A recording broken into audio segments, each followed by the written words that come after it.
Gaming সেকশনের কমিউনিটির একজন ক্রিয়েটর, গেমিং রিলেটেড ছিল, রোস্টার ছিল। তো সে নাকি ইন্তেকাল করছে। তো ইন্না লিল্লাহি ওয়া ইন্না ইলাইহি রাজিউন। না ফেরার দেশে চলে গেল জনপ্রিয় কন্টেন্ট ক্রিয়েটর অ্যাডভান্স গেমিং ওরফে মুজাহিদ ভাই, যে কিনা সবসময় অন্যায়ের বিরুদ্ধে প্রতিবাদ করেছিল। তো হঠাৎ করে কিভাবে মারা গেল এই কন্টেন্ট ক্রিয়েটর মুজাহিদ ভাই, কি হয়েছিল আসলে, এমনকি তার মৃত্যুর পিছনে কার হাত রয়েছে, সমস্ত কিছু এই ভিডিওতে জানতে পারবেন। তাই ভিডিওতে লাইক দিয়ে শেষ পর্যন্ত দেখতে থাকুন। গাইস, ইতিমধ্যে অ্যাডভান্স গেমিং ওরফে মুজাহিদ ভাই তার স্ত্রীকে নিয়ে মালয়েশিয়াতে ঘুরতে যায়, কিন্তু গতকাল ফজরের সময় মানে 5টার সময় সে তার স্ত্রী আতিফাকে নিয়ে যাওয়ার সময় সড়ক দুর্ঘটনায় না ফেরার দেশে চলে যায়। তবে গাইস, ড্রাইভিং কিন্তু মুজাহিদ করেনি, ড্রাইভিং করেছে মালয়েশিয়ার একটা লোক, যে কিনা খুবই এক্সপার্ট, কিন্তু প্রচুর পরিমাণে ড্রিঙ্ক করার কারণে এই অনাকাঙ্ক্ষিত ঘটনা ঘটে যায়। তবে ইতিমধ্যে যেন গোটা বাংলাদেশ মুজাহিদের মৃত্যু কেউ মেনে নিতে পারতেছে না। এত কম বয়সে একটা ছেলে, তাও হঠাৎ করে এইরকম একটা খবর, এইটা যেন সবার মনে ধোঁয়াশাই মনে হচ্ছে। কিন্তু তার বাস্তব সত্যি এইটাই যে এই অন্যায়ের বিরুদ্ধে প্রতিবাদী কন্টেন্ট ক্রিয়েটর মুজাহিদ আর পৃথিবীতে নেই। তবে এই রোড অ্যাক্সিডেন্টে নাকি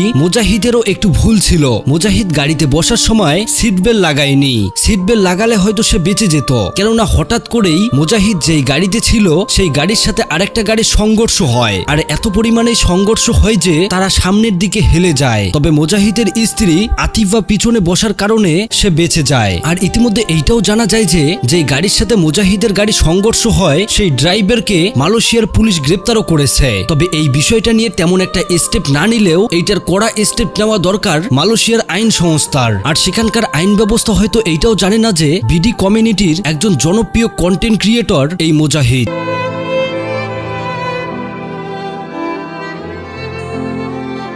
ইতিমধ্যে তার এই না ফেরার দেশে চলে যাওয়াতে টোটাল কমিউনিটি যেন একদম নিস্তব্ধ, বিশেষ করে ফ্রি ফায়ার কমিউনিটি। কেননা মুজাহিদের শুরুটাই হয় ফ্রি ফায়ার কমিউনিটি থেকে, যদিও তিনি অন্যায়ের বিরুদ্ধে সবসময় প্রতিবাদ করেছে। তবে ইতিমধ্যে মুজাহিদের মৃত্যু নিয়ে দুঃখ প্রকাশ করেছে ওমরান ফায়ার সহ আরো অনেকেই। তো সেই ভিডিওর কিছু ক্লিপ আপনারা দেখুন। যে ক্রিয়েটরটা বা যে কন্টেন্ট ক্রিয়েটরটা বা যে গেমারটা মারা গেছে, তার লাস্ট ভিডিও ছিল আমাদেরকে নিয়ে, ঠিক আছে, মানে আমাদের যে ভিডিও ছিল ওটার উপর রিয়াকশন বিশার আমাদের পছন্দ করতো, আমাদের ভিডিও দেখতে আমাদের একজন ফলোয়ার আমাদের সাথে নাকি খুব শীঘ্রই দেখা করার কথা ছিল, যে একদিন সময় নিয়ে আমাদের জায়গায় আসবে, দেখা করবে। তো সে নাকি ইন্তেকাল করছে। তো ইন্না লিল্লাহি ওয়া ইন্না ইলাইহি রাজিউন। আল্লাহ তাআলা তার আত্মার মাগফিরাত, মানে আল্লাহ তাআলা তাকে জান্নাতবাসী করুক। আমি তার আত্মার মাগফিরাত করছি। হ্যাঁ, অ্যাডভান্স কি মারা গেছে? হ্যাঁ। আসলে বন্ধুরা, শুরুতে তার মৃত্যুটা কেউ মেনে নিতে পারেনি, সবাই বলতেছিল হয়তো এটা মিথ্যা কোনো গুজব হবে। তবে বন্ধুরা, মৃত্যু কিন্তু অনিবার্য, কখন কার সামনে কিভাবে আসবে এটা কেউ বলতে পারে না। তবে কিছু জিনিস মানতে সত্যি অনেক খারাপ লাগে। ইতিমধ্যে যেন কান্নায় ভেঙে পড়ছে মুজাহিদের মা বাবা সহ তার আত্মীয় স্বজন। আমি পার্সোনালি মুজাহিদকে চিনি, সে খুবই একজন দক্ষ, এমনকি ভালো ট্যালেন্টেড একটা ছেলে ছিল। সবসময় ছিল তার কণ্ঠস্বর প্রতিবাদের উপর। এই তো কিছুদিন আগেই তো সে বিয়ে করলো, কিন্তু দেখুন আজ তার সাথে কি হয়ে গেল। দুনিয়া সবকিছু আপনাকে ছেড়ে দিলেও মৃত্যু কখনো আপনাকে ছাড়বে না। You must answer Allah's call.